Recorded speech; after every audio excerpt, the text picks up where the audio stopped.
بسم اللہ الرحمن الرحیم۔ السلام علیکم۔ میں امید سے ہوئی تو میری طبیعت بوجھل رہنے لگی۔ کبھی دل کرتا کہ کچھ کھٹا کھاؤں تو کبھی میٹھا کھانے کا شدید جی چاہتا۔ میرے شوہر گھر سے باہر رہتے تھے، میرا خیال رکھنے والا کوئی نہیں تھا۔ تب میرا زیادہ تر ذریعہ ساس ہی ہوتیں جن سے میں اپنی چیزیں منگوایا کرتی۔ وہ بھی میرا خیال رکھتیں، مجھے اپنی بیٹی کی طرح جانتی تھیں۔ مگر کچھ دن سے میں دیکھ رہی تھی کہ وہ نہ مجھ سے بات کرتی ہیں، نہ میری کوئی بات سنتی ہیں۔ انہوں نے تو مجھے دودھ کا گلاس دینا بھی بند کر دیا تھا۔ لگتا تھا جیسے وہ مجھ سے ناراض ہیں۔ اس سب سے میں بہت پریشان رہتی۔ پھر میرا ذہن کام والی کی طرف گیا، شکیلہ جو روزانہ ہمارے گھر آتی اور صفائی کرتی۔ مجھے مکمل شک تھا کہ مجھے میری ساس سے دور کرنے والا کوئی اور نہیں بلکہ ہماری اپنی کام والی شکیلہ ہے، جو نہ جانے گھنٹوں کیا باتیں کرتی رہتی ہے۔ خیر میں نے بھی مصلحت سے کام لینے کا سوچا کمرے سے نکلی، فریج میں جا کر دیکھا، کھٹے لیموں پڑے ہوئے تھے۔ دل تو چاہا کہ لیموں ہی نچوڑ کر کھا لوں، مگر پھر اس سے گلا خراب ہونے کا اندیشہ تھا۔ تب مجھے یاد آیا کہ اماں کل شام کو 1 درجن مالٹے لائی تھیں۔ سردیوں میں مالٹے کھانے کا مزہ ہی الگ ہے۔ یہ سوچتے ہی میں اماں کے کمرے کی طرف گئی، مگر ان کے کمرے کا دروازہ بند تھا۔ میں نے دروازے پر دستک دی، مگر اندر سے کوئی جواب نہیں آیا۔ مجھے لگا جیسے ان کی طبیعت خراب ہو گئی۔ تب میں مسلسل دستک دینے لگی کہ کہیں ایسا نہ ہو کہ ان کی طبیعت خراب ہو اور مجھے معلوم بھی نہ ہو۔ عموماً وہ سوتے ہوئے بھی کمرہ بند نہیں کرتی تھیں۔ آج ان کا کمرہ بند دیکھ کر مجھے بہت حیرت ہو رہی تھی۔ کافی دیر دروازہ کھٹکھٹانے کے بعد انہوں نے دروازہ کھولا تو ان کے چہرے پر غصہ نمایاں تھا۔ کیا ہوا اماں، کیا آ گئی؟ میں نے ڈرتے ڈرتے پوچھا، حالانکہ میں ہمیشہ ان کے کمرے میں بنا پوچھے آتی تھی، مگر ان کے پچھلے 2-3 دن کے رویے کے بعد سے میرے اور ان کے بیچ میں ہلکا سا تکلف آ گیا تھا۔ ہاں بیٹی، میں نے تمہیں کہا تو تھا کہ آج کل میں مصروف ہوتی ہوں۔ انہوں نے انجان لہجے میں کہا جیسے مجھے جانتے ہی نہ ہوں۔ اماں، ایسی کیا مصروفیت جو آپ مجھے بھی نہیں بتا رہی؟ میں نے دروازے سے اندر آتے ہوئے کہا، بس بیٹی، تمہیں تو پتہ ہے مجھے اپنی اولاد کی فکر لگی رہتی ہے۔ ابھی تو ماں بنے گی نا، تب تجھے احساس ہوگا کہ اولاد کا غم کیا غم ہوتا ہے۔ مجھے اپنی نند کی یاد آ گئی، جس کے گھر میں کچھ حالات اچھے نہیں چل رہے تھے۔ شاید میری ساس اسی وجہ سے پریشان تھیں۔ میں ان کو بیٹھ کر تسلی دینے لگی۔ تب مجھے محسوس ہوا جیسے پورے کمرے میں ایک عجیب سی خوشبو پھیلی ہوئی ہے۔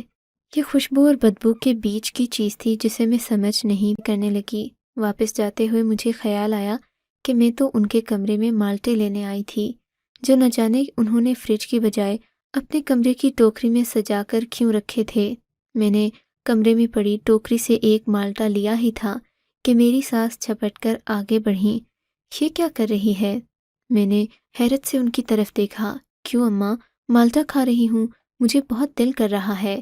میری بات پر انہوں نے مجھے سختی سے جھڑک دیا۔ بیٹی، یہ میں نے اسی لیے اس کمرے میں رکھے ہیں تاکہ تم میں سے کوئی ان کو ہاتھ بھی نہ لگائے۔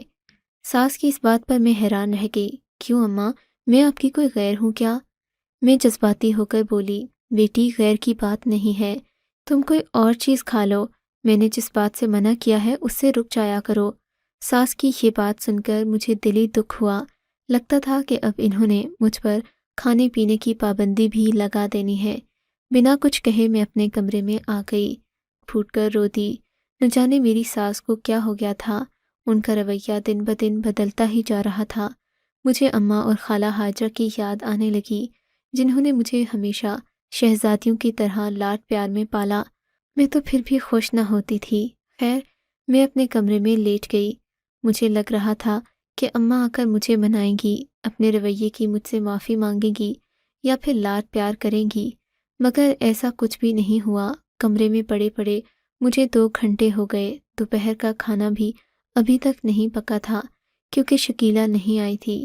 شکیلہ کام والی اکثر لیٹ ہی آتی، 3-4 بجے تک ہمارا کھانا بناتی اور پھر اماں سے مل کر اپنے گھر واپس جاتی۔ میں بھی اپنے کمرے میں لیٹی رہی۔ اس کے بعد نہ جانے شکیلہ کب آئی، مجھے کچھ خبر نہیں۔ میری آنکھ لگ گئی، جب میں سو کر اٹھی تو شام کے 3 بج رہے تھے۔ شاید اب تک شکیلا کھانا پکا کر جا بھی چکی ہو۔ میں نے سوچا، اٹھ کر کھانا کھانے کے لیے اپنے کمرے سے نکل کر کچن کی طرف جا ہی رہی تھی کہ مجھے اماں جی کے کمرے سے شکیلا نکلتی دکھائی دی۔ وہ اپنے گھر جا رہی تھی۔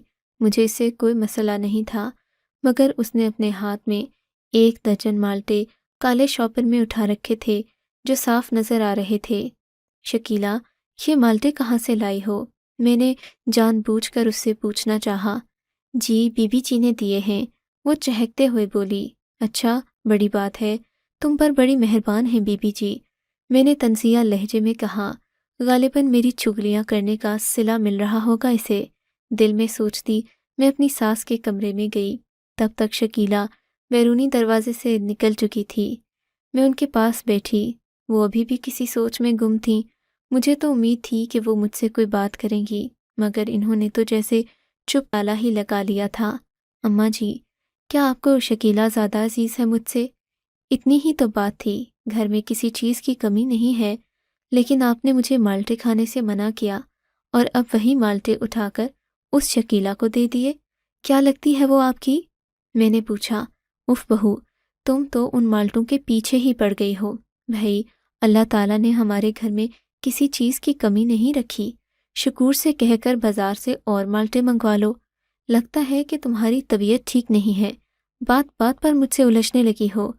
ساس کی بات سن کر میری آنکھوں میں آنسو آ گئے۔ اماں، آپ 3 دن سے کچھ بدلی سی ہیں، مجھے بتا کیوں نہیں دیتی؟ اگر مجھ سے کوئی غلطی ہوئی ہے تو؟ مجھے ٹوٹتا دیکھ کر انہوں نے سینے سے لگا لیا۔ ارے میری بیٹی، ایسی کوئی بات نہیں، تم خواہ ذہن پر بوجھ مت ڈالا کرو۔ دیکھو، میں جو کہتی ہوں تمہارے بھلے کے لیے کہتی ہوں۔ انہوں نے کہا، نہانے کے لیے غسل کر مجھے کچھ اطمینان تو ہوا کہ وہ مجھ سے اچھا رویہ رکھتی ہیں، مجھے اپنی بیٹی کی طرح جانتی ہیں، مگر ہر ماں اپنی بیٹی کی زیادہ فکر کرتی ہے۔ میں نے دل میں سوچا، ہو سکتا ہے ان مالٹوں میں کوئی خاص بات ہو جو اماں نے شکیلا کے ہاتھوں رابعہ کو بھجوائے ہوں۔ رابعہ میری نند تھی، اس کے ہاں بھی بچے کی پیدائش متوقع تھی۔ میں نے سنا تھا کہ مالٹے استعمال کرنے سے پیدا ہونے والے بچے کی رنگت صاف ہوتی ہے اور وہ خوبصورتی میں بھی باقی بچوں سے بڑھ کر ہوتا ہے۔ یہ بات دماغ میں آتے ہی مجھے اپنی ساس کی ساری منصوبہ بندی سمجھ میں آ گئی تھی۔ اف خدایا، لوگ بھی کتنے دوگلے ہیں، منہ پر کتنے اچھے بنتے ہیں اور دل میں کسی کا فائدہ بھی نہیں چاہتے۔ یہ سوچ کر میں نے ٹوکری سے 1-2 مالٹے اٹھا لیے اور اپنے کمرے میں چلی گئی۔ ویسے بھی میرا کچھ کھٹا کھانے کو دل کر رہا تھا۔ کمرے میں آ کر پچھلے سارے واقعات سوچنے لگی۔ میری ساس پہلے جو میرا بہت خیال رکھتی تھیں، مجھے نہ کھانے پینے کو کہتی نہ کوئی نصیحت کرتی۔ ساری بات تو میری سمجھ میں آ گئی تھی، اب اور کس چیز کا انتظار تھا؟ میں دل میں سوچنے لگی، آئندہ سے میں بھی انہیں اپنی ماں کا درجہ نہیں دوں گی۔ یہ سوچتے سوچتے میں مالٹوں کے چھلکے اتار چکی تھی۔ میں نے ان چھلکوں کو ایک سفید شاپر میں بند کیا اور اپنی الماری کے دراز میں رکھ دیا۔ میں جاننا چاہتی تھی کہ اگر یہ مالٹوں کی کوئی خاص قسم ہے تو میں بھی بازار سے یہی مالٹے لاؤں اور اپنی خوراک میں استعمال کروں، تاکہ جو فائدہ میری نند کو ہونا ہے وہی فائدہ مجھے بھی ہو جائے اور میں کسی فیض سے محروم نہ رہ جاؤں، کیونکہ ان مالٹوں کی جلد سرخی مائل تھی اور ان میں پانی کی مقدار بھی زیادہ تھی۔ نہ جانے کہاں سے آتی ہے یہ سوغات، میں نے دل میں سوچا۔ یہی سوچتے سوچتے میری آنکھ لگ گئی۔ میں نے دن کا کھانا بھی نہیں کھایا تھا۔ شام کو میری آنکھ کھلی تو پیٹ میں شدید درد ہو رہا تھا، طبیعت تھی کہ بتا نہیں سکتی۔ میرا دم گھٹ رہا تھا، چہرے پر پسینے کے قطرے نمودار ہونے لگے۔ میں اٹھ کر لڑکھڑاتے ہوئے قدموں سے باہر گئی، اماں کو آوازیں دینے لگی، اماں کہاں ہیں آپ؟ میری طبیعت خراب ہو رہی ہے۔ میں نے انہیں بلایا تو وہ دوڑی دوڑی میرے کمرے کی طرف چلی آئیں۔ وہ بھی مجھے اس حالت میں دیکھ کر پریشان ہو گئیں۔ کیا ہوا بیٹی، تم ٹھیک تو ہو؟ انہوں نے مجھے سہارا دے کر بٹھاتے ہوئے کہا، اماں مجھے بہت گھٹن ہو رہی ہے، آپ مجھے ڈاکٹر کے پاس لے چلیں۔ میں تقریباً رونے لگی تھی۔ تو نے کچھ الٹا سیدھا کھا تو نہیں لیا؟ ساس نے مجھے تفتیشی نظروں سے دیکھتے ہوئے کہا، نہیں ماں جی، میں نے کیا کھانا تھا، بس 2 مالٹے لے کر کھائے تھے، وہی جو آپ کی ٹوکری میں پڑے تھے، اٹھ کر کھانا بھی نہیں کھایا۔ تب انہوں نے اپنا ماتھا پیٹ لیا۔ اف خدایا، تمہیں میں نے کتنی بار منع کیا تھا کہ ان مالٹوں کو ہاتھ بھی مت لگانا، مگر تمہاری تو بات سب غصے سے کہتی باہر چلی گئیں۔ انہوں نے گاڑی کا بندوبست کیا، مجھے گاڑی میں بٹھایا اور ہسپتال لے آئیں۔ کلینک والوں نے مجھے اپنی اسپیشل وارڈ میں داخل کر دیا۔ اس کے بعد مجھے کچھ ہوش نہ رہا کہ کیا ہوا ہے۔ جب میری آنکھ کھلی تو مجھے اپنا وجود ہلکا سا محسوس ہوا۔ ایسا لگا جیسے کوئی بوجھ میرے وجود سے الگ کر دیا گیا ہو۔ میں نے خالی خالی نگاہوں سے اپنے سامنے بیٹھی اماں جی کو دیکھا۔ ان کے چہرے پر دکھ اور ندامت کے آثار تھے۔ وہ مجھے دیکھ دیکھ کر رو رہی تھیں۔ اب مجھے بھی شک ہونے لگا۔ اماں، کیا ہوا ہے؟ سب ٹھیک تو ہے نا؟ میں نے مریل سی آواز میں پوچھا۔ نہیں، کچھ ٹھیک نہیں ہے بیٹی، بس تو نے جو کیا اس کا صلہ تجھے مل گیا۔ تیرا بچہ اب اس دنیا میں نہیں رہا۔ اماں روتے ہوئے بولیں، یہ کیا کہہ رہی ہیں آپ؟ ایسا نہیں ہو سکتا۔ میں بے یقینی کے عالم میں بولی۔ اتنے میں ایک نرس کمرے میں داخل ہوئی۔ اس نے مجھے ڈرپ لگائی اور آرام کرنے کا مشورہ دیا، مگر میرا دکھ تو 7ویں آسمان پر پہنچ چکا تھا۔ میں کیسے آرام کر سکتی تھی جب میرا جگر گوشہ ہی میرے پاس نہ رہا؟ رو رو کر میرا برا حال تھا۔ ڈاکٹرز نے بھی مجھے تسلی دی، اگلے چند دن استعمال کے لیے دوا دی اور پھر شام کے وقت مجھے ڈسچارج کر دیا گیا۔ میری ساس سلطانہ بی بی مجھے گھر لے آئیں۔ وہ بہت پریشان تھیں، کہنے لگیں، تم اپنی غلطی کی وجہ سے اپنی اولاد کھو بیٹھی ہو، بڑوں کی بات نہ مانو تو ایسا ہی ہوتا ہے۔ مگر میری سمجھ میں نہ آتا تھا کہ ان مالٹوں میں آخر ایسا کیا تھا کہ میرے بچے کی جان چلی گئی، اور اگر اتنی ہی خطرے والی بات تھی تو پھر میری نند کے گھر انہیں کیوں بھجوایا جا رہا تھا؟ مگر ان سوالوں کا جواب مجھے نہیں مل سکا۔ ویسے بھی اماں جی کا مزاج دیکھ کر ہی میں کوئی بات کرتی تھی۔ خاموش ہونا ہی بہتر سمجھا۔ اس بات کو کوئی 1 مہینہ گزر گیا۔ شکیلہ اب بھی ہمارے گھر آتی۔ آج کافی دنوں کے بعد میں نے اسے اماں جی کے کمرے سے باہر آتے دیکھا۔ مجھے دیکھ کر وہ تیزی سے بیرونی دروازے کی جانب چلی گئی۔ مجھے اس کی یہ پھرتی سمجھ میں نہ آئی، لیکن جب وہ باہر نکل رہی تھی تو اس کے ہاتھ میں پکڑے شاپر پر میری نظر پڑی۔ دیکھا تو وہ پھر مالٹے لے کر جا رہی تھی۔ مجھے اس بات پر سخت حیرت ہوئی، اتنے بڑے سانحے کے بعد بھی اماں جی نے اپنی روش نہیں بدلی۔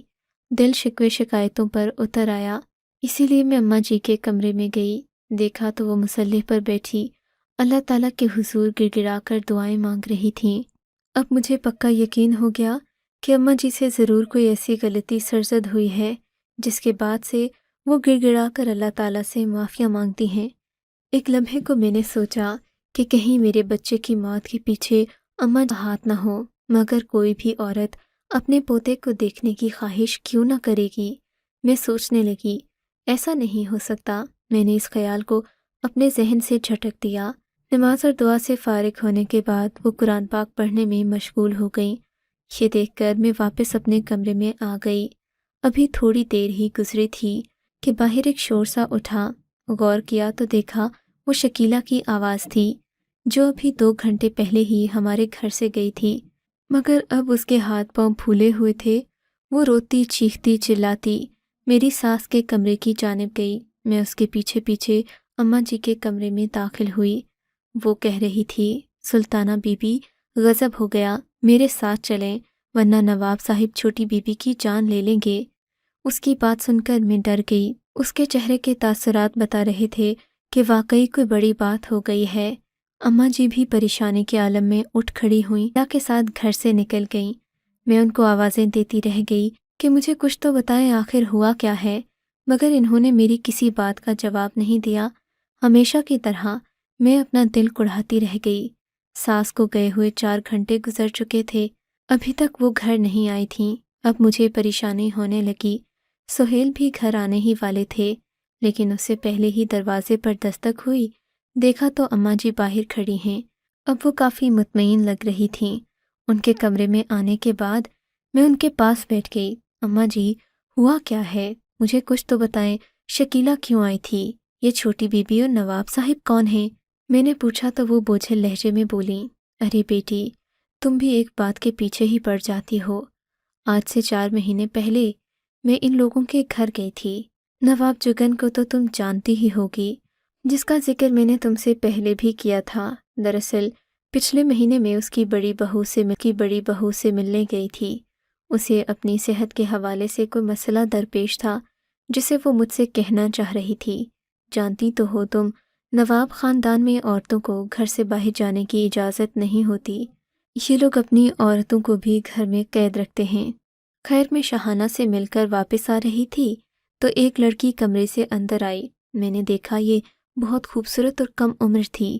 لڑکی کا نام لیلا تھا اور یہ بے پناہ خوبصورت تھی۔ اس کی خوبصورتی نے مجھے رک کر اس کے بارے میں پوچھنے پر مجبور کر دیا۔ پتہ چلا کہ یہ نواب کی چھوٹی بیوی ہے۔